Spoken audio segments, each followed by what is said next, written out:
Hello friends, a question was asked in May 2015. Amino acid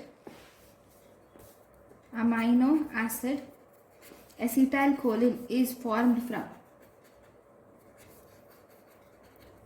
Actually, acetylcholine is not formed from an amino acid.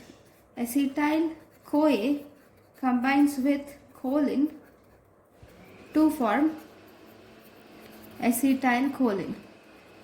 Okay, this acetylcholine can be formed from the amino acids, the amino acid tryptophan, phenylalanine, then tyrosine, then lysine, isoleucine,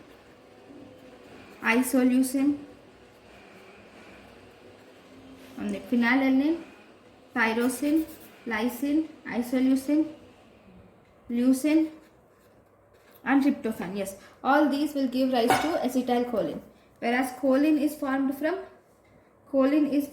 serine.